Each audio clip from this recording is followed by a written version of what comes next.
संसद की तस्वीरें भी आ गई हैं और जिस तरह हम कह रहे थे 11 बजे और अब 11 बजे काउंटडाउन शुरू हो गया। वित्त मंत्री निर्मला सीतारमण बजट पेश करने जा रही हैं। 9वां बजट है उनका, 9वीं बार बजट पेश करने जा रही हैं। कंटिन्यू 9वीं बार वो बजट पेश कर रही हैं। रविवार का दिन, छुट्टी का दिन, पहली बार ऐसा हो रहा है।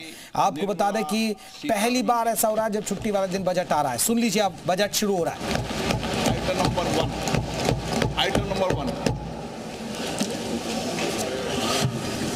Sir, with your permission, I rise to lay on the table a copy each of the following papers, Hindi and English versions, under Article 281 of the Constitution.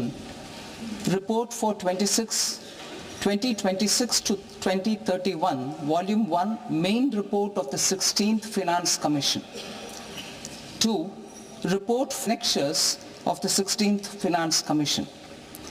Number 3, explanatory memorandum as to the action taken on the recommendations contained in the above report. Item number 2, माननीय वित्त मंत्री Nirmala Sitharaman ji.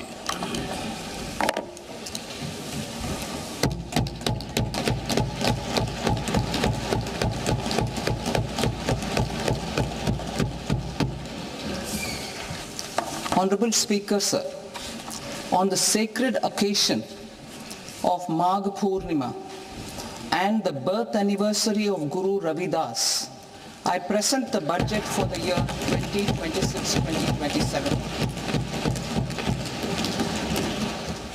Since we assumed office 12 years ago, 12 वर्ष पहले जब मैंने इस पद को संभाला था, तब भारत की जो आर्थिक व्यवस्था थी वहाँ पर वित्तीय घाटे के संबंध में या बढ़ोतरी के संबंध में, प्रगति के संबंध में बहुत से काम किए जाने बाकी थे। और उस समय एक तरह से हम देखते थे कि एक अनिश्चितता थी। माननीय मोदी जी ने, हमारे प्रधानमंत्री माननीय नरेंद्र मोदी जी ने इस बात का फैसला किया कि वो हर कार्य में पूरी तरह से अग्रसर होंगे, सक्रिय होंगे और लोगों के लिए काम करने की कोशिश करेंगे।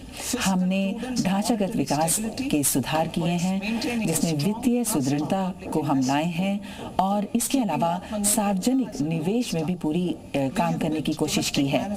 हमने घरेलू मैन्युफैक्चरिंग और आयात पर जो हमारी निर्भरता थी उसे कम करने की कोशिश की। इसके साथ ही साथ हमने ये भी कोशिश की है कि हम बहुत से सुधार करें, बहुत से कृषि के क्षेत्रों में उत्पादकता बढ़ाएं, हाउसिंग के क्षेत्र में काम बढ़ें और सार्वभौमिक सेवाएं अपने लोगों को दें। ये जितने भी उपाय हैं, इनको देखते हुए करीब 7% की बढ़ोतरी हुई है और इसने हमें ऐसी सहायता की है जिसके तहत हमने बहुत बड़े बड़े काम किए हैं, लाभ बढ़ाया है, घाटा कम किया है और लोगों के कल्याण के लिए काम किया है। आज हम एक सतत पर्यावरण में काम करना चाहते हैं जहां बहुपक्षीय रूप से हम सभी का साथ दे सके और जहां तक हो सके अड़चनों को कम कर सकें। हम जैसा कि देख पा रहे हैं कि जल, खनिज और ऊर्जा पर बहुत सी मांग बढ़ती चली आ रही है। इसीलिए भारत अब एक सतत विकास के रूप में विनिर्माण के साथ काम करेगा, अपनी अर्थव्यवस्था को बढ़ाएगा और पूंजीगत विकास की ओर अग्रसर होगा।